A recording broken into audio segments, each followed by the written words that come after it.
مولاي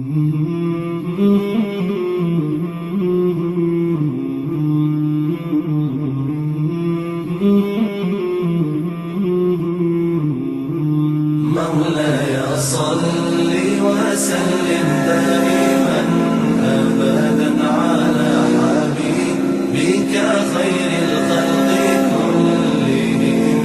مولاي صل وسلم دائما أبدا على حبيبك خير الخلق كلهم. محمد سيد الكونين والثقلين، محمد سيد الكونين والثقلين والفريقين من عرب ومن عجم. محمد وعلى آله وصحبه وسلم. Most excellent praises and gratitude due to Allah, Lord of the worlds. May Allah increase the honor of our Messenger Muhammad and his dear companions and honorable family. Peace and blessings be upon them. We're continuing, actually we're finishing off here with the meaning of Al-Fatiha, the first and the greatest surah in Al-Quran, with the last ayah, which is غَيْرِ الْمَغْضُوبِ عَلَيْهِمْ وَلَا الضَّالِّينَ. And there's a stretch there at the end.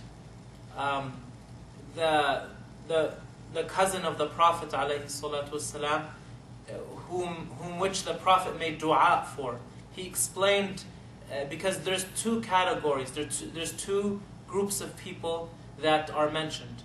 We first say, "Oh Allah," in the meaning of the ayah, we say, "Oh Allah, keep us guided on the straight path." And then we say, "Not the path of those who you will to punish, nor the path of those who have gone astray." And the Muslims, the great Muslim scholar, who was the cousin of the Prophet ﷺ, and he's the same man that the Prophet made a special prayer for. What was this prayer? For him to have comprehension of the Quran. When we say غَيْرِ الْمَغْضُوبِ عَلَيْهِمْ, it means the Jews of today, not the true followers of Moses. And when we say وَلَا الضَّالِّينَ, that means, and those who are astray, who are away from the true path. And he said, and this refers to the Christians. Not the original Christians, the followers of Jesus, but the ones today who claim, they say with their mouth that they follow Jesus, but because they changed many of the core beliefs of Jesus, they're not truly following him. Now, today we have people who speak in the name of Islam. They invite them to radio stations and on TV sometimes, or in the internet, and they say they're the people of the book. And that's true. People of the book. What does that mean when we say people of the book? The people of the book are, when we say people of the book, we refer to two main religions. What are they? Christians and Jews. But the people of the book doesn't mean that they follow the book, or they still have the true book. Because we know that the true Bible and the true Torah are not in their original forms as they were before. So when we say people of the book, it means people who claim to follow the book. Now, these people that they put sometimes on the radio or on TV shows, their goal is customer service, is to make everyone happy.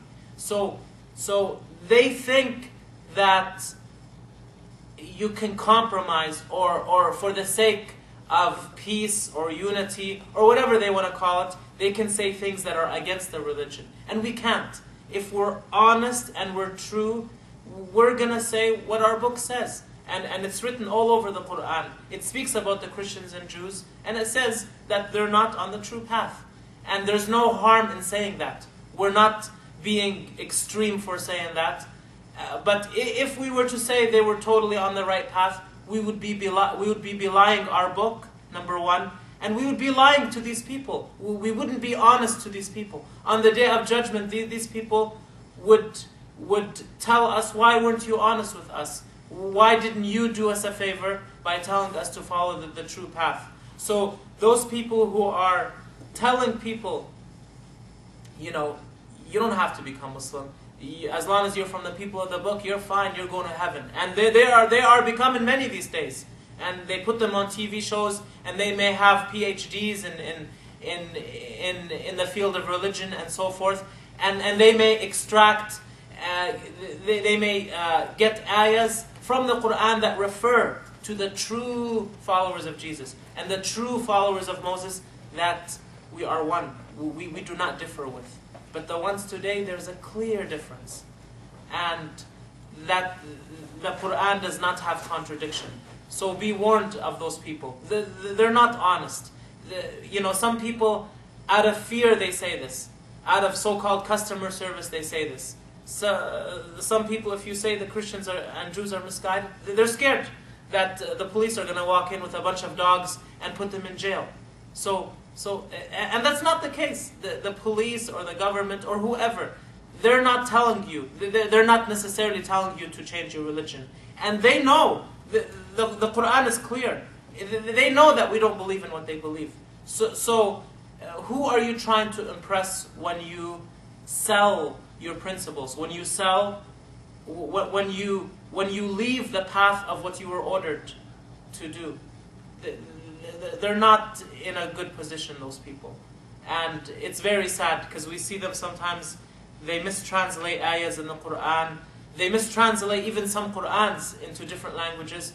And they make the reader who's reading it think that Islam is another religion. That you could accept, you could not accept. It's a buffet. You go to this restaurant, you want to pick and choose, you're fine, just as long as you eat something healthy. They make it seem like religion, or the three main religions, are healthy, are like a healthy restaurant that you can pick and choose from any. We don't say that. We wouldn't be honest with ourselves.